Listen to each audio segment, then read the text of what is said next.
Buraya gönderdim. Canlı yayın kısmından takip edilebilir. Birazdan başlayacaktır.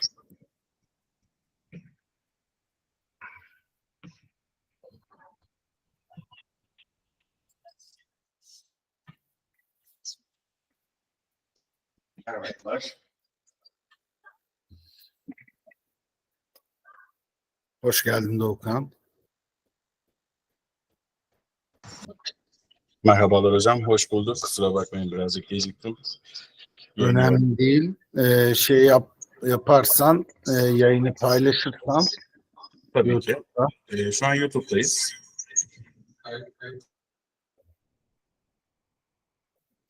Neden ben göremiyorum? Ha, canlı. Tamam. Tamamdır. Hatta ben buradan çıkayım. Güzel.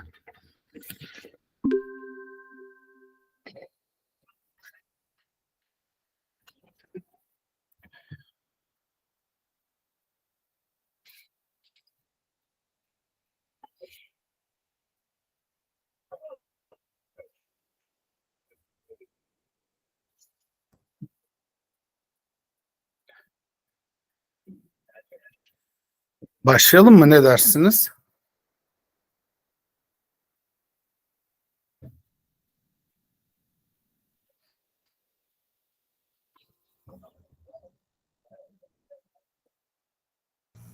Başlayabiliriz hocam.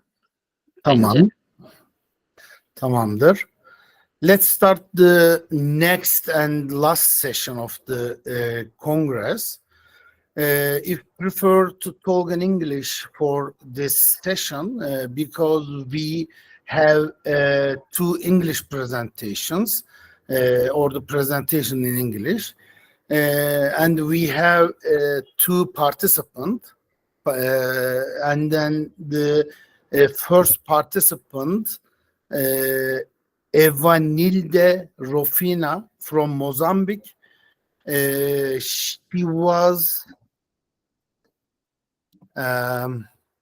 She was graduated in international relations and diplomacy from the university in Mozambique, and she's currently studying her master's in international security and terrorism at Nevşehir University in Turkey.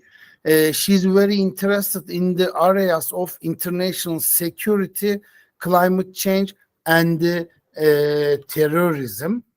And then the title of her presentation is The Cause and Effect Relationship Between Climate Change and Food Security. Actually, the climate change has a multi-disciplinary or multi-dimensional problem around the world, as you know. There are a lot of linkage between the climate change and the food security, energy security, etc. Because of that, the link between the climate change and the food security is one of the crucial dimensions of the climate change. And she has a case, the case of Southern Africa. If you don't mind, you can start your presentation, Evanilde. But there is a time limitation of 15 minutes. I would greatly appreciate it if you would abide by this time limitation. If you are ready, you can start. We can see your sharing your material. Okay, so everybody can see my screen, right? Yeah.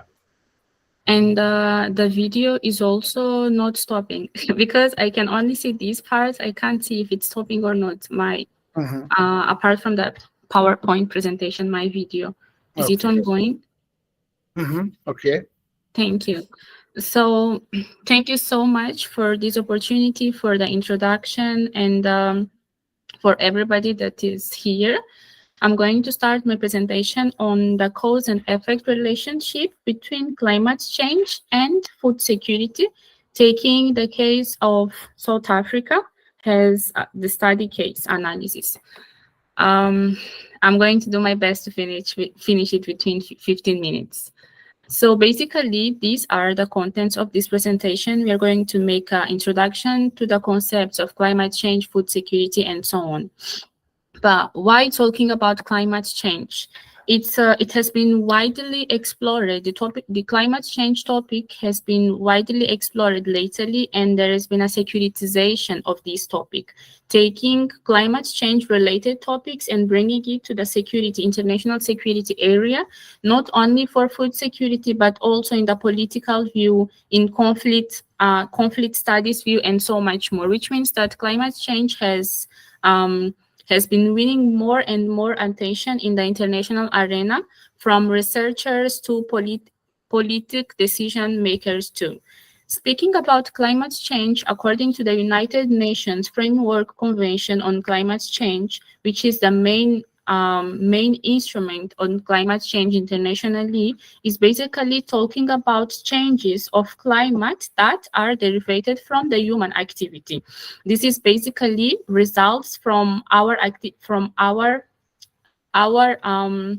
intervention on the nature as human beings. For example, in the last years, we have been assisting a massive deforestation practice. It is we cut down forests to build industries, railways, houses, and so much more.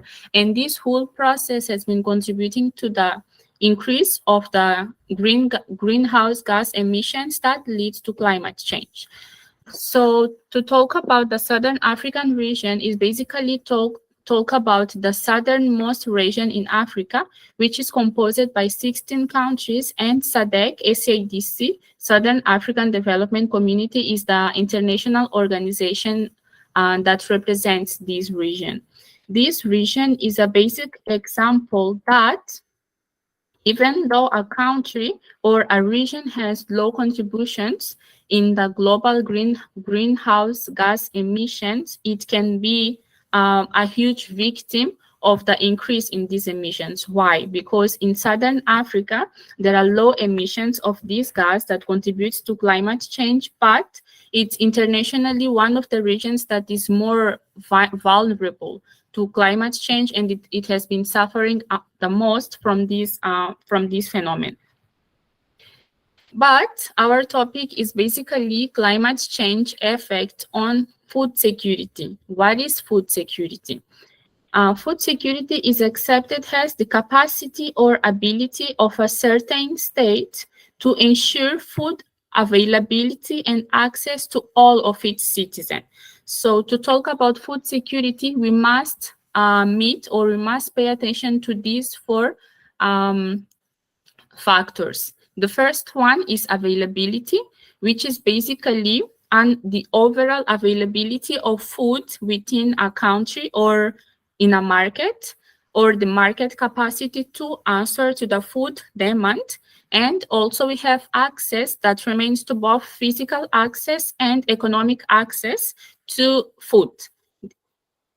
And after this, we have utilization. That is basically it's about the capability of our bodies to make usage of the food that we have access to, or make sure that this food that we have access to answers to our nutritional needs. For example, I may have access to food, but if I am unable to make usage of that food due to diseases or other situations, I am not on a food security situation, but in a food insecurity situation. And also stability, which is basically the capability of a market to ensure food access during different times. If today I have food, but after some periods there is no available food on the market, then we are going to talk about food insecurity. For there to be food security, we must have these four factors we must ensure these 4 factors. So in Southern Africa, in the last years, there has been a problem like climate change has been affecting negatively food security in the region. Why? Because it has been affecting mostly agriculture practices that represents more than 50% of the requirements for the region to meet food security. As I was making an introduction before, talk about food security in the Southern African region is mostly to talk about agriculture and fishery, because first, Southern Africa is a coastal region, and lots of the population that lives near to the coastal area, they rely on fishery as their source of income, and the more than 70% of the population residing in rural area relies on agriculture as their main source of income. But due to climate change, we have been assisting lots of extreme weather events, water scarcity, droughts, floods, tropical cyclones, and much more that have been destroying cropland, that have been affecting negatively sea life. So automatically this leads to problems on income sources for the population that rely on these two as their source and income to have access, and consequently to food security too. For example, during the 2015 and 2016 El Nino Pacific warming waters, the region lived the worst drought in the last 35 years, and there was a loss of 24% of the overall cereal production in the area. Some countries, they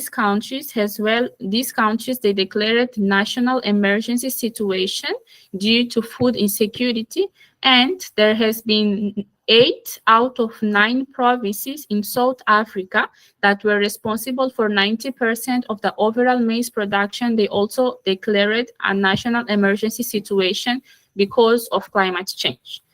Because of the problems in the production that are derivated from climate change. Basically, as I made an introduction before, climate change has been contributing negatively to the food availability in the region. There is a direct relationship between climate change and agriculture, for example. The temperatures and precipitation, in this case rain, they are really important for agriculture production, but due to the rise of the weather, like there has been an extreme increase in the heat in the region. Lots of cropland are lost, as well as lots of production is also being lost. There was, during the 2019 tropical cyclone Idai, more than 8,000 hectares of cropland were destroyed. We can predict the amount or quantity of crop products that were lost also during this whole process. Basically, climate change can also be understood as a threat multiplier. Why? Because if the population that relies on agriculture for their just like to live, if they lose their source of income, they will be in a situation of more poverty, and automatically they will be leaded to a food insecurity situation. And this is not only about one, but about lots of people in the same region. So it multiplies the available negative situations that are already available in the region. And the extreme weather events, droughts, water scarcity, floods, tropical cyclones, and much more, they have a negative impact on the agricultural productivity as well as the fishery in the region. During 2019, the region experienced 2 cyclones at almost the same time. These were Cyclone Idai and Cyclone Kenneth, that not only killed lots of people but also destroyed lots of cropland, lots of production, and much more. Zambia experienced a change on the rain season. Zimbabwe experienced the severe drought in the country in the last years, and there was an increment on food security from 23 million during this season to 51 million in this season. It's more than 100%. On the other side, by rising sea temperatures, it makes the sea life near to the coastal area to move to more deep waters, more cooler waters, and this implies a loss in the fishery, in fishery activities in that specific region. So people on coastal and inland areas, they leave a reduction on their income, and their ability to buy food will also be affected, leading to food insecurity.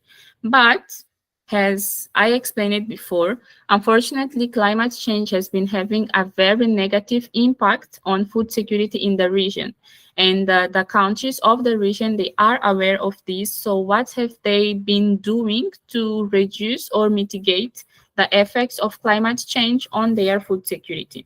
Basically, the countries have been making research and investing on drought-resistant crop varieties, as well as other climate-smart agriculture practices, such as, for example, investing on seeds. Malawi has been widely investing on the research and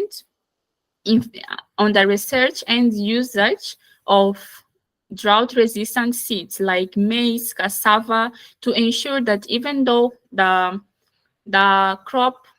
agricultural land is being lost, there will be seeds that are able to fight these changes in the sector and ensure that there will be productivity even in these different types of land. There is also agroforestation, that's basically a combination of agriculture in a forest or a tree-related environment.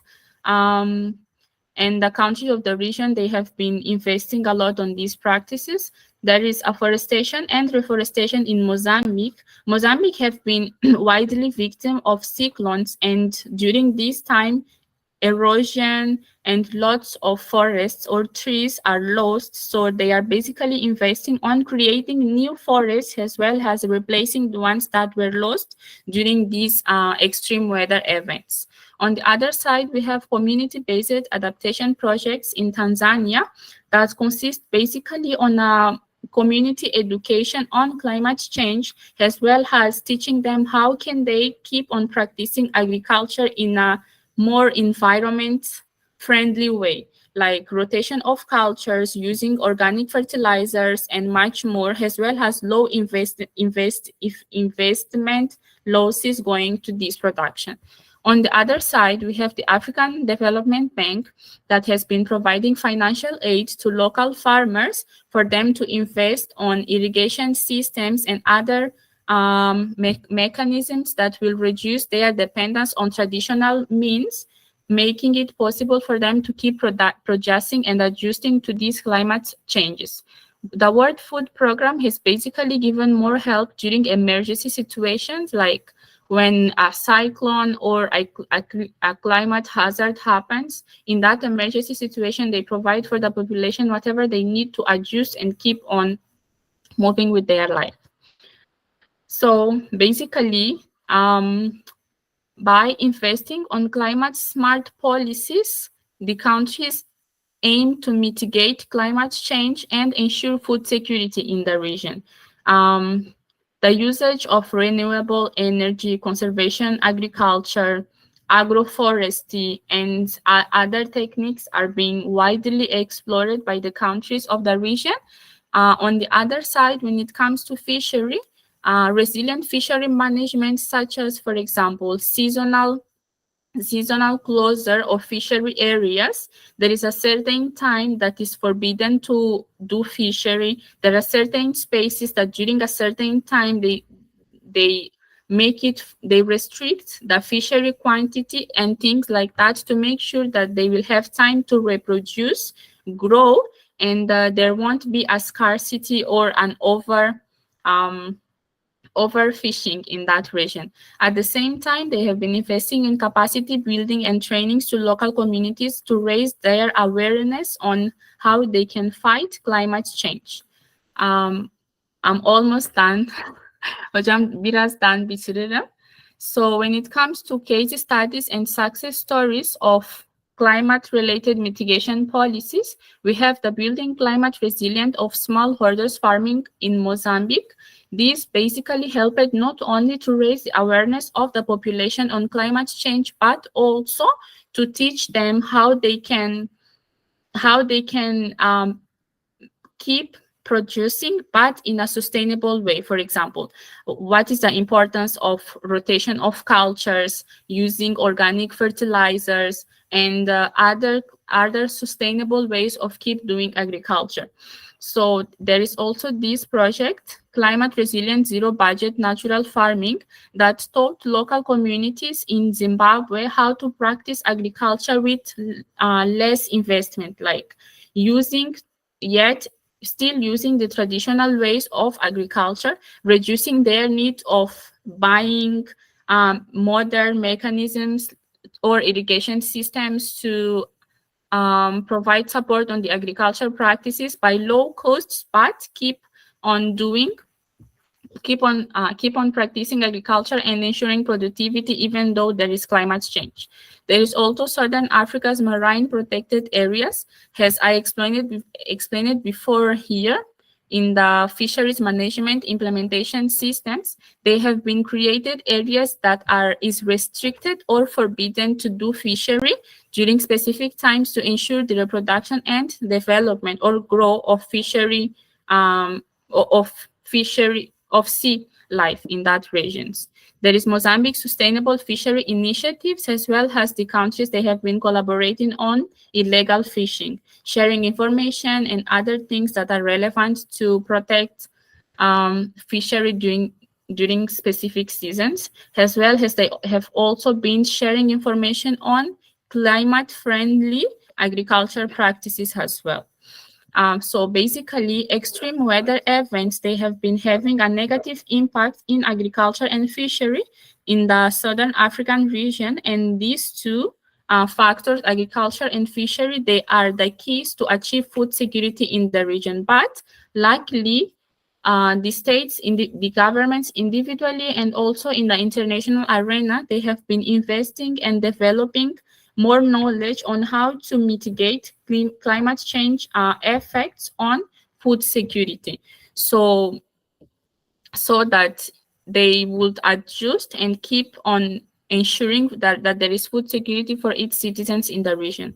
Even though climate change and food security nexus, it's a very important topic in the region, there have been less works related to this topic.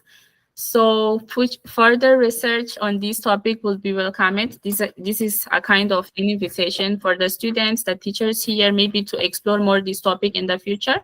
And just a quick reminder that protecting the planet is a responsibility of all of us. As academicians, we can do more research, we can produce more knowledge on the topic, and I believe that these will help us to fight climate change in a certain way. Thank you so much. If there is any questions or interest on, can send me an email here. And this was all for me. Thank you. Thank you for your presentation, perfect presentation. This subject and this case is important case related to the climate change. But you can add extra dimension to your research from my perspective.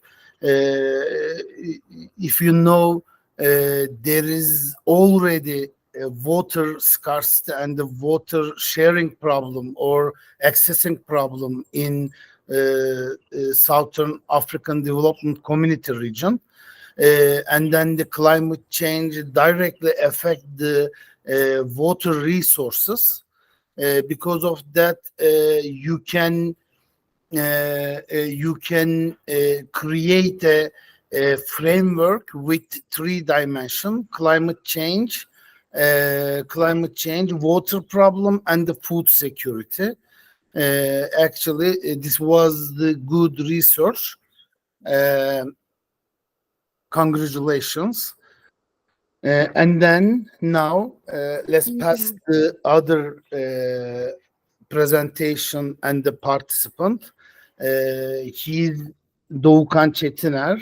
He's from Bolu.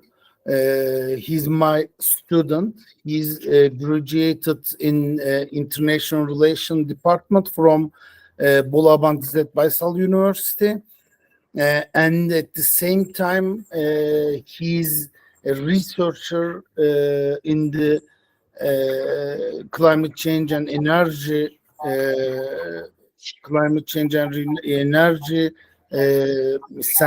studies center. And then the title of the Doğukan's presentation is Deep Sea Mining, the decision-making mechanisms of the International Seabed Authority and the principle of equality. Actually, in the opening session, we mentioned about the deep sea mining and the adverse effects of the climate change or the nature. Let's start, Doğukan. Okay, well, thank you for you, my dear tutor, and for all the participants in this two-day event. It's been a lovely experiment for all of us, I believe. And if everyone ready, I'm going to start my presentation. It's about, as you mentioned, deep sea mining, the decision-making mechanism of the International Seabed Authority, and the principle of equality.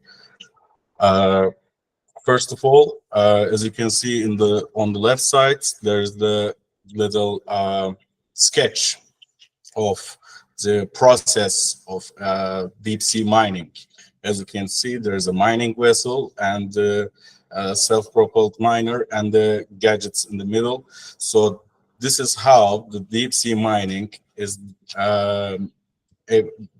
This is how they are making the deep sea mining.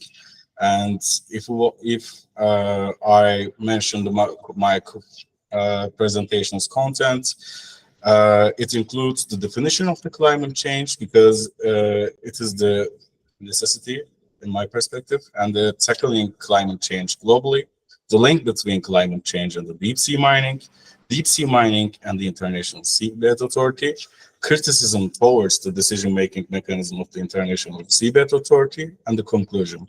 The fifth part is important because when I take the subject, I wanted to make sure that is there a problem that we see in the United Nations? Because as you know, in the United Nations, there are 5 permanent members. And these members are the, I don't know how you say, but they are the elite club. They are the main authority, and nevertheless, how many members they have, it all depends on these 5 members. So I wanted to see if there's a problem in here too, because the International Seabed Authority just rules this kind of situations. So we'll begin with the definition of the climate change. And climate change refers to long-term shifts in the temperature patterns, weather conditions on Earth, primarily caused by human activities that release greenhouse gases into the atmosphere. These greenhouse gases, such as carbon dioxide and methane, trap heat from the sun and contribute to the warming of the planet. The consequences of climate change include rising global temperatures, melting ice caps, as we see now, sea level rise, as we're going to see in the future, and extreme weather events, the fires in Canada, in our country, etc., and distributions to ecosystems and biodiversity. So in order to fix these problems, the International system developed some kind of agreements, and they have taken some steps in order to prevent it.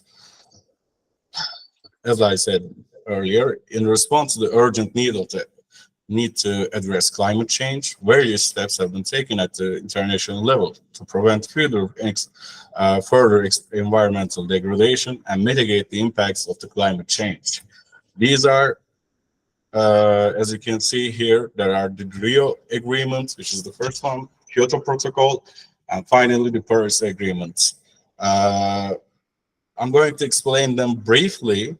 So the Rio Agreements, particularly the United Nations Framework Convention on the Climate Change, adapted in the 92, laid the foundation for international cooperation on climate change, and it recognized the importance of the stabilizing greenhouse gas concentrations in the atmosphere and called for the adoption measures to mitigate the climate change and support the vulnerable countries in adapting to its impacts.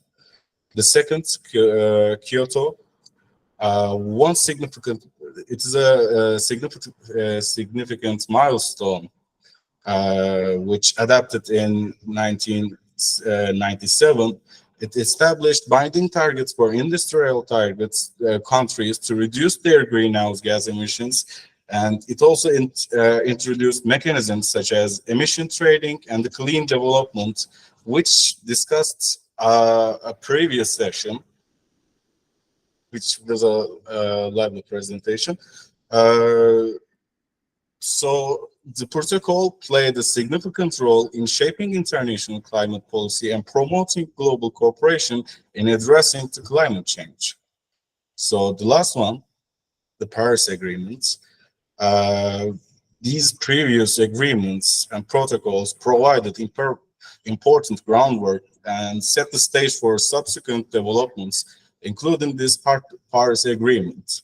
The Paris Agreement, adopted in 2015, builds upon the principles and objectives of the United Nations Framework Convention on the Climate Change and represents a renewed commitment to addressing climate change. The main thing about that is to limit the global warming to well below 2 degrees Celsius, above the pre-industrial levels. The agreement also highlights the importance of adaptation, finance, and technology transfer to support developing countries in their climate action efforts. And other than that, we are going to continue with the link between the climate change and the deep sea mining. Deep sea mining basically has gained attention due to the increasing demand for minerals and metals, particularly in the technology sector, because since the industrial revolutions, we just attacking all these raw materials and minerals. So these resources on the seabed, such as seafloor, massive sulfides, cobalt-rich crusts, and manganese nodules are not separate from the unique marine species and habitats that coexist in the areas. The extraction of the mineral resources from the deep sea environment raises concerns about the potential environmental consequences and the need for effective governance mechanism. And in order to establish that effective governance mechanism, the International Seabed Authority, the ISA, plays a crucial role in regulating human activities on the seabed outside the exclusive economic zones of the countries and developing regulations accordingly. So, one key subject in the deep sea mining is the economic aspect. The rising demand for minerals and metals, driven by the technology sector, has led to a resurgence of interest in exploring and extracting mineral resources from the seabed. The potential economic benefits of this deep sea mining are significant, but it is important to ensure that the decision-making process considers equitable distribution of these benefits and avoids favoring privileged actors. And the other one is the geology of the seabed and different types of the mineral deposits. seafloor massive sulfides, cobble-rich crust, and manganese nodules among these resources of interest for deep-sea mining. Understanding the geological characteristics and distribution of these deposits is crucial for effective decision-making and sustainable resource extraction. Other than that, there's the environmental science, which is also a key subject in the deep-sea mining. The extraction of mineral resources from the deep-sea environment can have potential impacts, and it is important to assess and mitigate these impacts to protect the unique marine species and habitats that coexist in that areas. The current system of the ISA requires mining companies to propose the location and sizes of protected and restricted zones, but there are concerns that economically unimportant areas may be chosen instead of environmentally unimportant ones. In summary of that, before going into the criticisms, deep sea mining is a complex and multidisciplinary subject that involves economics, geology, and environmental science. The decision-making mechanism of the International Seabed Authority and the governance of the deep-sea mining activities are important, which when considerations in ensuring equitable and sustainable use of deep-sea resources. It is crucial to balance economic interests with environmental conservation and protect the unique marine species and habitats in the deep sea environment. Improvements in the legal framework and governance mechanisms are necessary to ensure the long-term sustainability of the deep sea mining activities. So, this brings us to the last part, other than the conclusions of it. Obviously, the criticisms towards the decision-making mechanism of the International Seabed Authority. So, the ISA is facing criticisms regarding its decision-making mechanisms in the context of deep-sea mining activities. One aspect of the criticism is the concern that the decision-making process may not adequately prioritize environmental conservation and the protection of vulnerable marine ecosystems. The current system of the ISA requires mining companies, as we mentioned earlier, to propose the locations and size to protected areas, because they want to protect these areas. And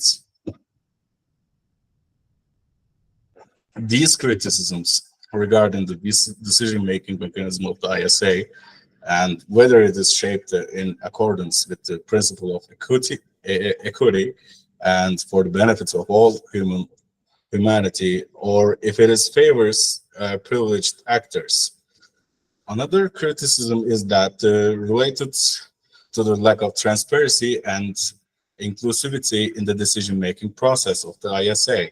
Some stakeholders argue that the decision-making mechanisms favors the privileged actors and does not adequately involve the broader international community or take into the account to the interests of all humanity. This raises concerns about equity, of fairness, and the governance of the deep-sea mining activities. Furthermore, there are concerns about the effectiveness of the ISA's regulations and enforcement mechanisms. The current legal framework for deep-sea mining lacks common goals, principles, or standards, as well as the comprehensive geographic coverage. This can lead to the inconsistencies and gaps in the governance of the deep-sea mining activities. Additionally, there may be challenges in enforcing regulations and ensuring compliance with the environmental protection measures. But when we look at our first question, it was, is it like the UN or not? So about that, the criticisms of the ISA decision-making mechanisms is not directly comparable to the criticisms directed at the United Nations, as it have 5 permanent members. The criticism of the ISA more likely focuses on the issues of transparency, inclusivity, and prioritization of environmental conversation rather than the structure of the organization itself. However, both UN and the ISA are subject to the scrutiny regarding their decision-making processes and the preparation of diverse interests. In conclusion, the Seabed Authority plays a crucial role regulating the deep-sea mining activities and balancing economic interests with environmental conservation. However, the decision-making activities and balancing economic interests, however, the decision-making mechanism of the ISA has faced criticism regarding its prioritization and of environmental conservation, lack of transparency and inclusivity, and the effectiveness of the regulations and enforcement mechanisms. To ensure equitable and sustainable governance of deep-sea mining, is it essential to address these criticisms and improve the decision-making process. This can be achieved through enhanced transparency, inclusivity of diverse stakeholders, and the development of comprehensive regulations that prioritize the protection of the vulnerable marine ecosystem. Because as you know, the methane gas that extracts when you are doing the mining activity can have bad effects on the marine population of itself, like the dolphins, etc. So, these criticisms, the solutions of these criticisms can be achieved through enhanced transparency, inclusivity, By addressing these concerns, the ISA can effectively fulfill its mandate of regulating human activities on the seabed and ensure the long-term sustainability of the deep-sea mining activities while preserving the unique marine species and habitats in the deep-sea environment. So I want to close this presentation with the message of reduce, reuse, and recycle message. And sorry in advance if I make spelling mistakes, etc., because it's nearly 30 degrees and I'm wearing a jacket. So thank you for listening to me, and that is all from me. Thank you for your good presentation, Doğukan. As you know, deep sea mining is a controversial topic and a dilemma or dilemma. On the one hand, it is an important area in the fight against climate change, and on the other hand, there's a risk of accelerating climate change. At the same time, there are various questions, such as who will search, how to use the found mineral, who will use it, or how to protect nature during mining activities. And then forever, at the same time, we should not forget that we need the mines in deep sea or the oceans. So this is an important issue, and this is an important topic. This is an important climate-related issue that needs to be studied.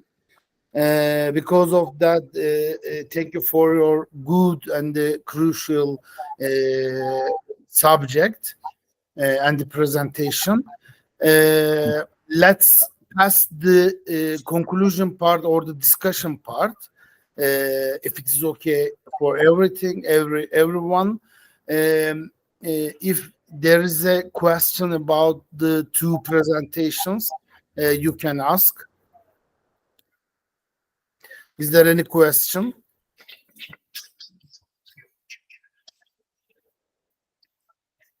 So you can close the session. It's okay. Okay.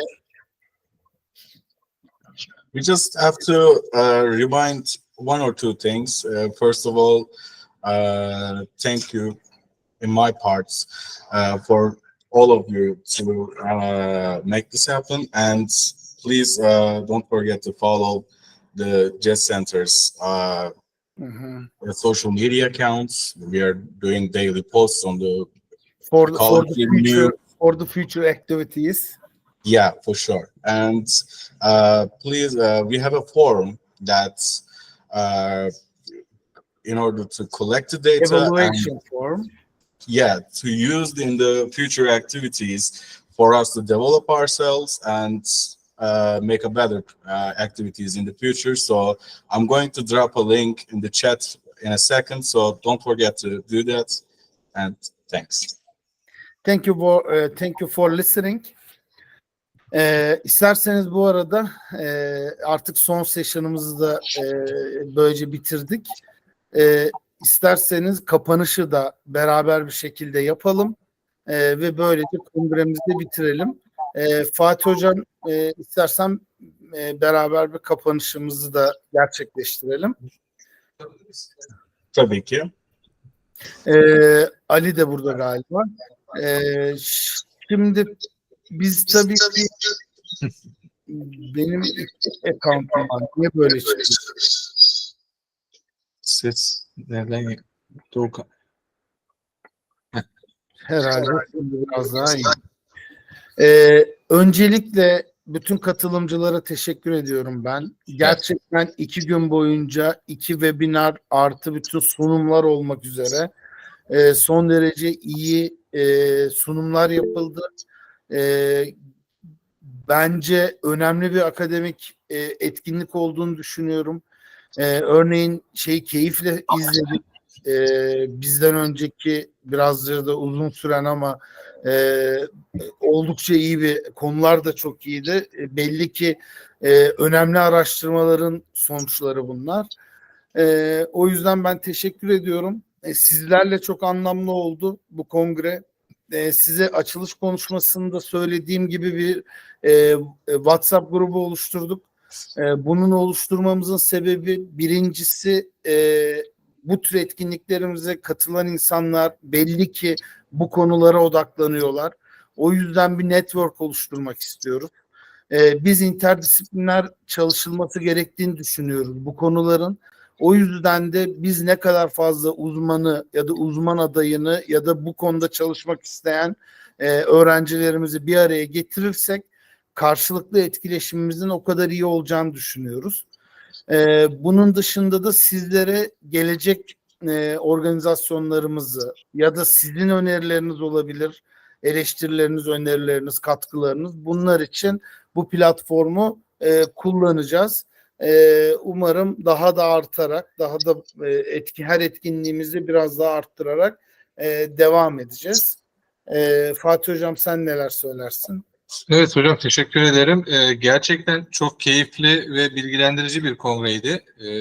Yani ben kendi adıma notlar da aldım. Bu arada bunu da ifade edeyim. Hem sunumları izledim, sunumlarla ilgili notlar aldım. Hem de oturumlarda bu formlar, Google üzerinden yolladığımız bir değerlendirme formu vardı. Onun doldurulmasını istiyorduk. Onlarla ilgili dönütler de gelmeye başladı. Ya şöyle değerlendirdiğimde tabii bunun bir raporunu oluşturacağız. Bu raporu merkezimiz sayfasında yayınlar sekmesi altında bulabilirler. Yani belki birkaç gün sürebilir tabii bunu hazırlamak ama ileriki vakitlerde bu raporu da okumalarını isteriz katılımcılarımızın ve dinleyicilerimizin. Bu raporda neler olacak? Şöyle ki yani bu kongre yapıldı. Peki ne oldu? Ne çıktı? Neler konuşuldu burada? Bunların bir özetini ve biraz da detaylandırarak belki sunacağız. Bu çerçevede şunu söyleyebilirim belki. Bakıldığında özellikle bu konuların herkesin bahsettiği disiplinler arası bir bakışla ele alınması gerektiği, insanın burada çok değerli olduğu, yine aynı şekilde sürdürülebilirlik anlayışının hem iklim değişikliği açısından hem enerji açısından önem arz ettiği ve bir şekilde bunların birbirleriyle bağlantılı olduğu konuları hepsinde vurgulandı.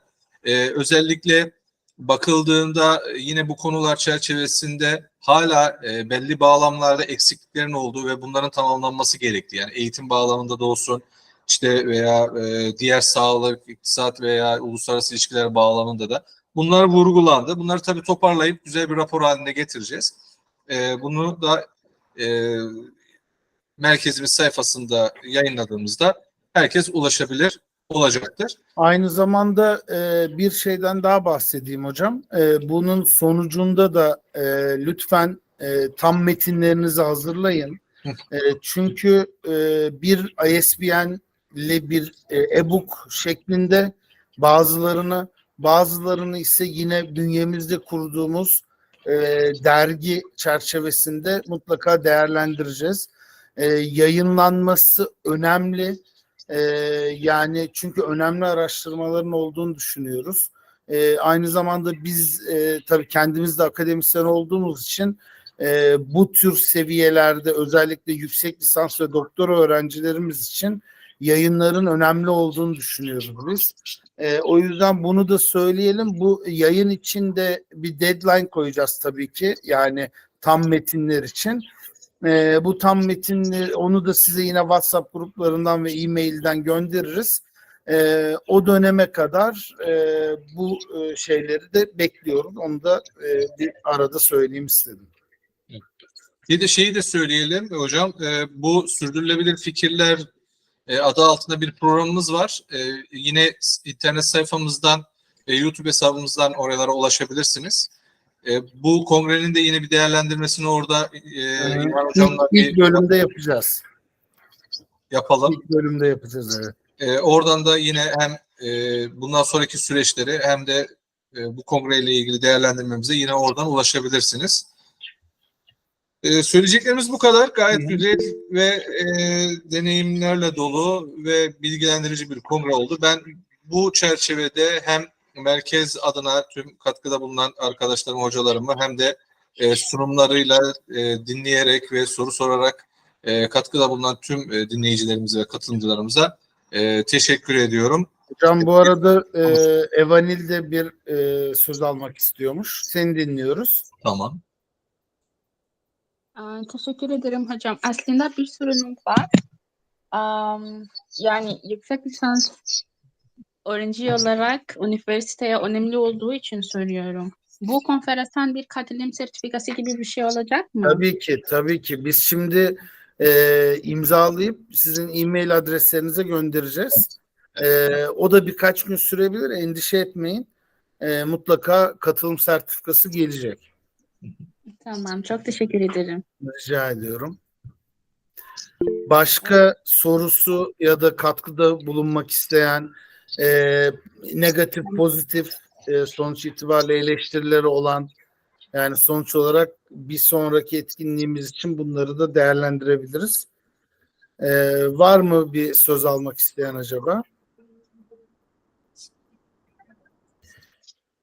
O zaman başta sizlere, katılımcılarımıza ve yine tabii ki biz teşekkür ederiz Adem Bey. Karmer'e, bizim kariyer merkezimize, Bolu Abant İzzet Baysal Üniversitesi'nin, aynı zamanda da merkez olarak Fatih Hocama, Ali Hocama ve Doğukan kardeşime de teşekkürlerimi iletiyorum. Gayet güzel olduğunu düşünüyorum. Nisanur teşekkürler. Hepinize yani kendinize iyi bakın. Bir sonraki etkinliğimizde görüşmek üzere. Görüşmek üzere. Teşekkür ederim.